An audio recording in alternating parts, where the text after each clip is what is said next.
So good afternoon, everyone. This is a very interesting topic, and I've been asked to share a couple of things for future data scientists. We had a very series of very interesting talks regarding how data science analytics is really paving the future and how these things are really transforming the industries these days. Interestingly, when we talk of these technologies like blockchain or information technology or analytics per se within this entire space of information technology, it's not something that is very new, very radically new. So all those machine learning, artificial intelligence that we talk about dates back actually to the 1970s. It's just that probably after 2000 we started talking about that, and they have kind of picked up in terms of adoption in the industry, and industrial applications has really triggered that wave to understanding that these are something which will revolutionize the way that industry uses these technologies. So from a very fundamental understanding, if we look at the key industry use cases, we have been hearing about big data exploration, enhanced customer 360-degree view, security, intelligence, operations management, data warehouse augmentation, use cases like this. So if you pick up a use case like, say, 360-degree customer view, a couple of speakers before me had talked about, there's a concept that you should be able to know a person completely, who is the person, and for that concepts like digital identity becomes important. Digital identity is something like, we have in India a concept called Aadhaar, UID, which is like an identity card, but with that you have integrated some degree of biometrics into it. And the assumption is that when somebody has biometrics on an identity card, that it represents an individual uniquely, and there is no possibility that that individual can be kind of represented by another person. And when you couple with that the usage behavior, maybe the browsing behavior, maybe the purchase behavior online, maybe the medical records online, the psychographics dimension of an individual, you basically get what you're calling as a digital identity of an individual. Customer 360-degree view. That's what we're talking about in terms of new technology ideation. And for that, probably you have new mechanisms like big data, machine learning playing a very vital role in terms of enabling that realization of a 360-degree view of a customer. And that's where automatically factors like security and intelligence will come, because you need to protect the customer's data, you need to protect his privacy and his rights related to privacy. Now, if I take this forward, that we have so many different applications of analytics across business verticals, we are coming back to the fundamental question of what really is analytics. So from a viewpoint of an academician, for me analytics is a combination of three basic disciplines which dates back to 1920s, 1910s, to be very frank. So one of that is machine learning, which is probably the newest kid in the block, started in around 1960s. Second is statistics.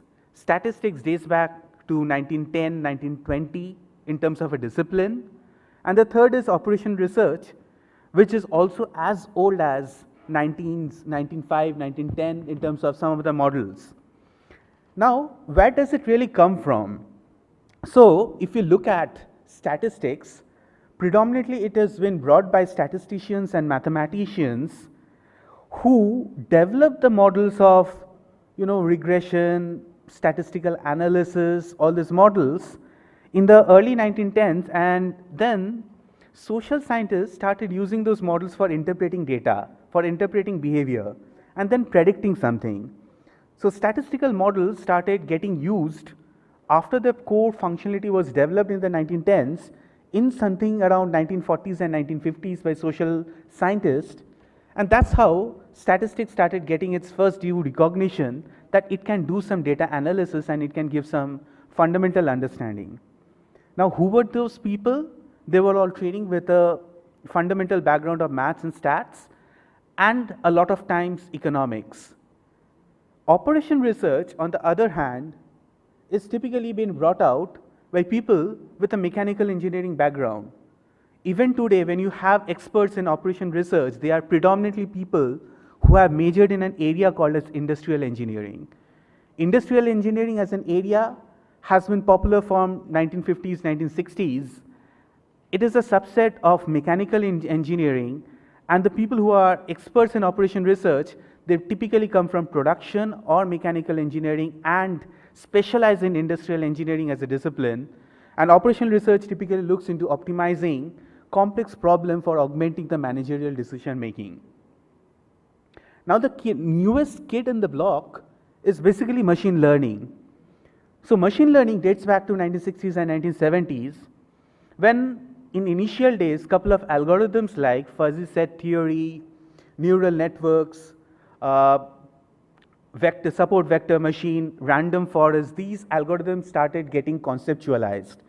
Probably the oldest among them, 1965, was something that neural network came out, and then suddenly, 40 years after that, we started realizing that these algorithms, which used to be purist, used by mathematicians and computer scientists in the 1960s and 1970s, can have real-life application in the industry.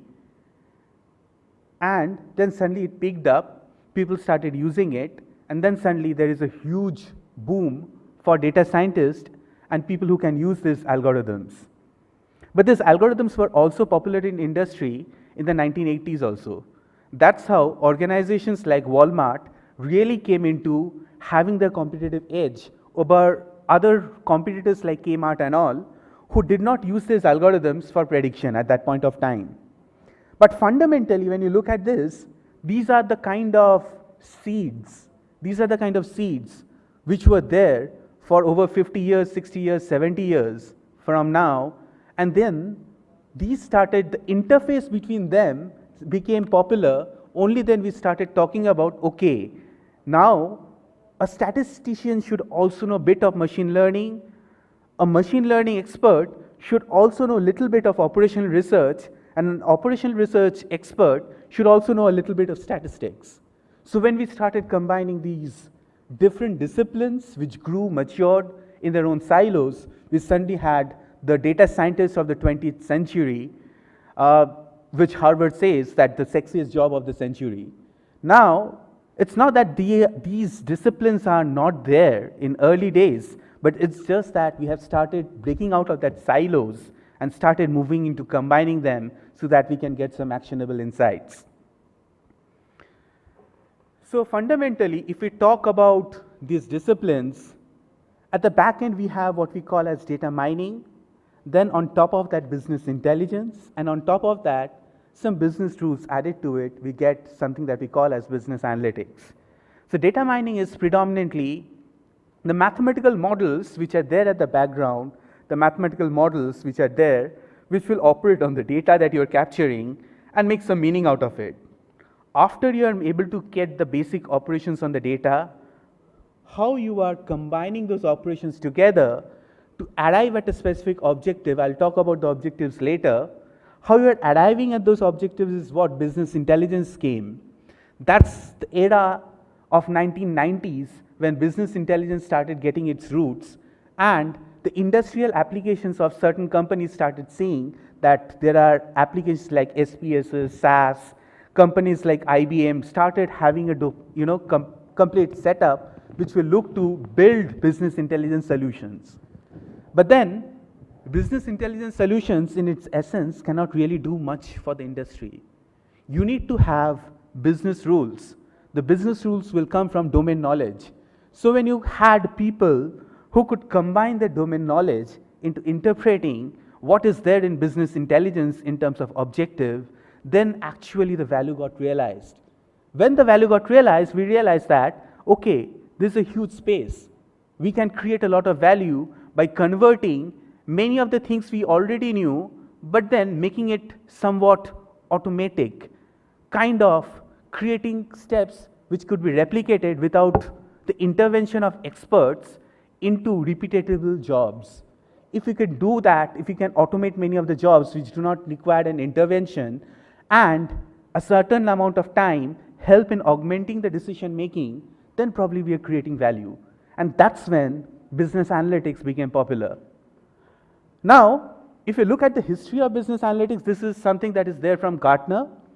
We started at something that we talked of predominantly as data quality, ensuring that the quality of data that we are capturing is correct, it is reliable, it captures, it's valid, it is high validity and reliability. From there, what we caught is the emergence of descriptive analytics, predominantly driven by statistics like central tendencies, mean, median, mode, standard deviation, correlation, and all that. From that, we moved on, the industry moved on to diagnostic analytics as a domain. When we moved on to diagnostic analytics, we realized that slightly more complicated approaches of statistics could be inferred, could be used successfully to make some meaning out of data. When we realized that moving into diagnostic analytics required usage of slightly more advanced statistical methods, that's when we started having the emergence of what we call as multivariate analytics. With that, we started seeing that operations research can have a lot of importance. Machine learning can have a lot of importance. Can we predict what the customer might want before he actually does it? So if you go to an e-commerce site like Flipkart, or you go to an e-commerce site like Amazon, if you add something to the basket, then Amazon can say that people who have bought this, a camera, they have also bought this camera cover. It might be something also unrelated. People who have bought a camera, they have also bought this pen. For an unrelated item, can you predict still what a customer might want? That's when we started moving toward predictive analytics, and what really came up after that era is basically the emergence of what we call as the semantic analytics. When we started mining unstructured data like videos, images, text, and started deriving meaning in that. Now, till the predictive analytics part, it has been already there in the industry in practice till 2005, 2010. But what has emerged as semantic analytics or semantic data science, that's where it is something that is new. The mathematical models behind it is still old, but what we really captured in data science by structuring, by making meaning of that unstructured data is basically when we increased our computational capabilities. We started increasing our computational capabilities to be able to analyze large data set, complex data sets, multimedia images, videos, which were earlier not possible. So, when we look at it, what do we really try to do? We have 6 fundamental objectives that we try to do. There are multiple more, but if you look down and come down to the basics, there are 6 fundamental objectives: clustering, classification, pattern association, anomaly detection, sequence mining, and regression. I'll talk about little bit about these applications. Clustering is when we group objects which are similar together. So if there are a group of customers who are likely to behave in a particular way, you would tend to group them together and call them as a segment. In marketing parlance, a segment is supposed to behave uniformly. Their expectations are supposed to be uniform. So that's the process of clustering, that you have algorithms like K-means, G-means, hierarchical means. You use them for grouping objects. Objects could be entities, could be customers, could be buyers, could be sellers, could be any kind of entities whom you group them together and say that, okay, these are the set of objects which are supposed to behave uniformly. Now, after you do that, the idea is if you can create a kind of definition for those objects, and that's when classification comes. If you have already grouped that these are the kind of people who are likely to pay back my loan, and these are the people who are likely to default when I'm giving them a loan, now when a new person comes to the bank and asks for a loan, then you know for sure that, you don't know for sure, but you start predicting with a degree of possibility or a probability that there is a chance that this guy is likely to default, or there is a chance that this guy is likely to pay back the loan. And that's when classification comes into the picture. You don't know, but given certain kind of understanding you've already had in the data set, some groups you have already formed in the data set, is there a mechanism that you can classify the new coming data to existing groups of data which is formed by clustering? The other part is pattern association. Pattern association is like when you put, this is something which dates back to the 1990s. If you go to buy something in the market, if you have bought a pouch of milk, what is the other thing that you would like to put in your basket? Would you want to put maybe half a dozen of eggs in the basket?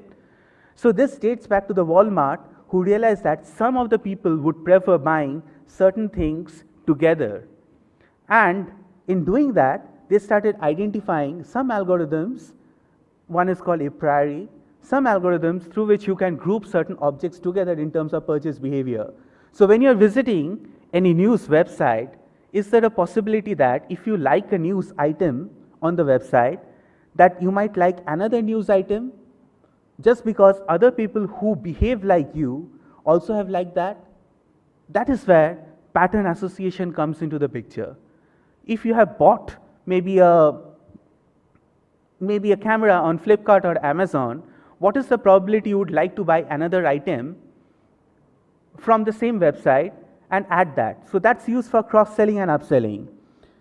Then subsequent to that, another approach or objective became popular, that's called anomaly detection. You have a lot of data points, which data point is not likely to behave in a particular way that it is supposed to behave in.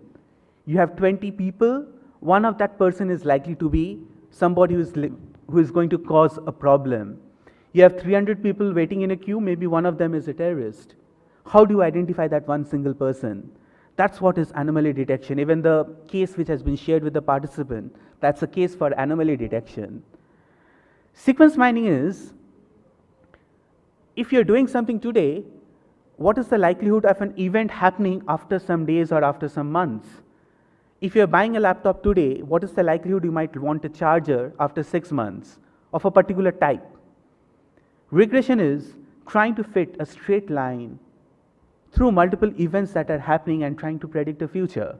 So when you're looking at this analytics objectives, all the use cases, I would say 90% of the use cases in the industry are basically stemming from 80–90% being covered from this, but a combination of these approaches are driving basically the use cases.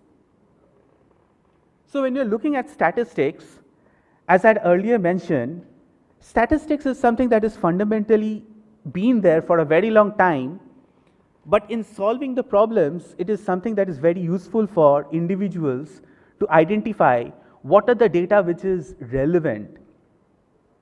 Because we want to build models surrounding data, but if we pull out the wrong attributes or the wrong dimensions of the data when we are building a model is likely to go wrong. If we ask the wrong questions, we can never arrive at the right answer. And then we say that probably the model that we are using is wrong. So one part is the model being wrong, but the bigger question is, are we asking the right questions? And that's where statistics plays a role. It guides an individual that given certain inputs, given certain data that you're getting, which part of this data is actually the useful part of the data. Subsequent to that, when we talk of operations research, what has really emerged is, a lot of times you want to augment your decision making, and for doing that, an area emerged that is called as prescriptive analytics. You want to prescribe to the practitioner that this is the amount of items you would be needing in a day. This is the minimum threshold or minimum reordering value for a particular commodity in your inventory. How do you decide that? That's where operations research has been used by the industry for the last 40 years. You had people from industrial engineering and management, people who are experts in purchasing management, who used approaches like decision support systems for trying to understand who is the supplier who is likely to be most beneficial for the organization, who is the company who can supply certain things, what is the minimum threshold level beyond which if a commodity falls in your inventory, you should automatically set up a reordering point. So the problems are not new. The problems have been there. We are just analyzing them more efficiently.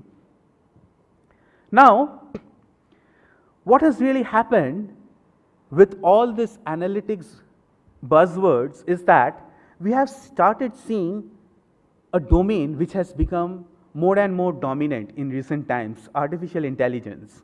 So when we are talking of artificial intelligence, many of the algorithms which are there, they start emulating how biological organisms or biological agents replicate the way nature works. So if you look at the oldest of them, 1970s, you can see that it's neural networks. Neural networks tries to kind of emulate the way neurons or the tiniest unit of processing that happens in a brain, how do they operate? How do neurons in a brain operate? It tries to replicate the same thing. Then the next algorithm which was there was basically the genetic algorithm, which tries to see if you are given complex problems, can the genetic process of evolution be used in some way so that some of the business complex problems can be solved in a better manner. So we have this Darwin theory of evolution, which dates back to the 1800s. It bases its entire logic based on that theory and posits that how genes improve over a period of time, how individuals with genes improve over a period of generations, can we replicate that using computing systems? Then there are a host of other algorithms which came up, which are not really practiced in the industry till now. Typically, first, the researchers and the scientists would try to experiment on these algorithms, and once they're found to be stable, then the industry starts picking them up. So, as of now, if you look at all these different algorithms which have been there in the industry for a long time, mostly it is driven by three approaches: neural networks, random forest, support vector machine, and colony optimization as kind of broad areas. Now, when you look at how the industry requirements are emerging and changing, in the earlier days of neural network, computing power was a problem.